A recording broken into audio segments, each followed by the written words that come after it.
Hey guys, today I'm going to share with you how to make this creamy and delicious Tuscan chicken. My sister-in-law made this creamy Tuscan chicken at one of our gatherings and it was such a huge hit.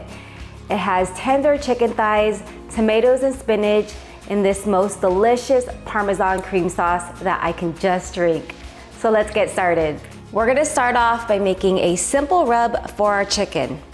Here I have 1 teaspoon of paprika,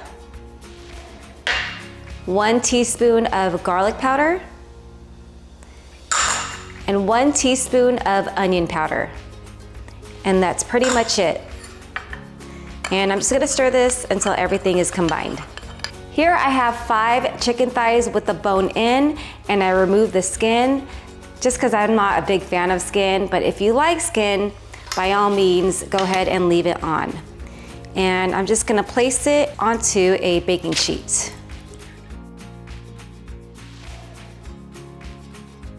Now I'm going to rub some extra virgin olive oil all over the chicken.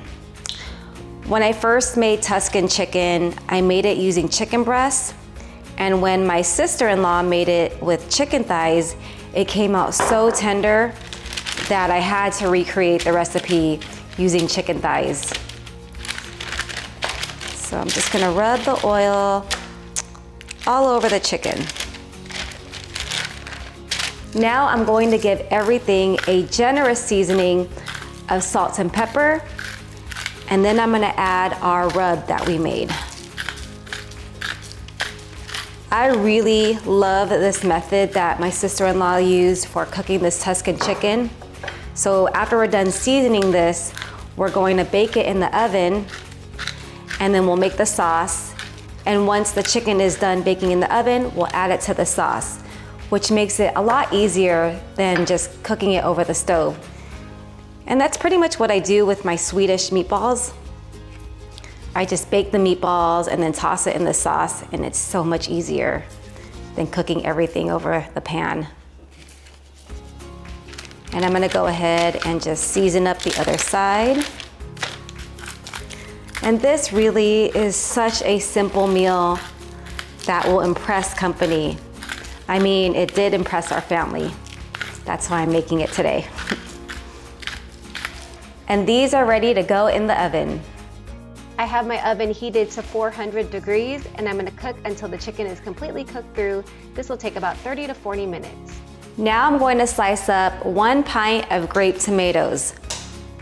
In the past, I've also used sun-dried tomatoes, and that also really goes really well with this recipe.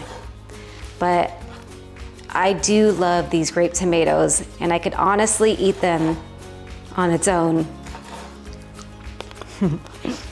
Over at the stove here, I have my pan heated to medium heat. I'm gonna add some olive oil, and I'm gonna saute 4 minced garlic cloves. And I'm gonna cook this down until it's nice and fragrant. This will take about 30 seconds to a minute. Now I'm going to add the tomatoes that we sliced earlier to the pan. I'm gonna cook them down until they're slightly softened. I still want them to hold their shape, so I'm only gonna cook it for about a minute. I really love the tomatoes in this dish. It really gives it a nice tangy flavor. Now I'm going to add in half a cup of chicken broth along with 1 cup of heavy cream. And you want to make sure to season the sauce well with some salt and pepper. You'll see by the end of this video, this dish is going to come out beautifully. And I'm going to let the sauce come to a boil, and then I'm going to let it continue to cook until it's slightly thickened. This will take about 2 minutes over medium heat. This sauce doesn't take long at all to cook. You want to time it maybe 10 minutes before the chicken is done cooking. That way the chicken will be ready when the sauce is done. Now I'm going to add in 4 cups of baby spinach. But if you love spinach, feel free to add more. And I'm going to cook this just until the spinach has wilted. And honestly, this is not your average, boring, run-of-the-mill chicken dish. When my sister-in-law actually made this during our Thanksgiving gathering, everyone loved it and was impressed. Off the heat, I'm gonna stir in a half a cup of Parmesan cheese. And I'm doing this off the heat because I don't want the cheese to curdle. And like I mentioned, this sauce is so good, I could just drink it up. And make sure to give it a taste to make sure your seasonings are on point. It is tasting really good and our chicken has finished cooking, so now it's time to add them in. I'm going to give it a final garnish of some Parmesan cheese. And you don't have to do this is completely optional, but my sister-in-law topped it off with some chopped crispy bacon. I mean, who doesn't love bacon? See, I told you guys this is a gorgeous dish. You could serve it on its own, or you could spoon the sauce over some rice, noodles, or mashed potatoes, whatever you prefer.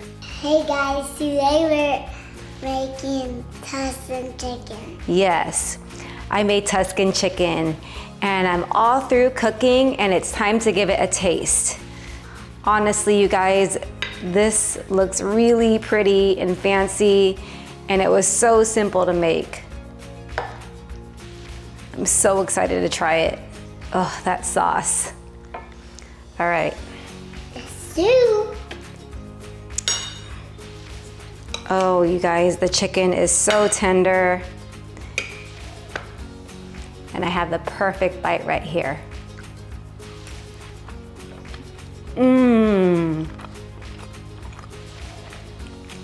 It's so good. You guys have to try this out. I promise you're gonna love it.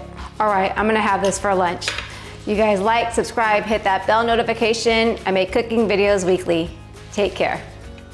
Take care, guys. I'll see you guys on the next one.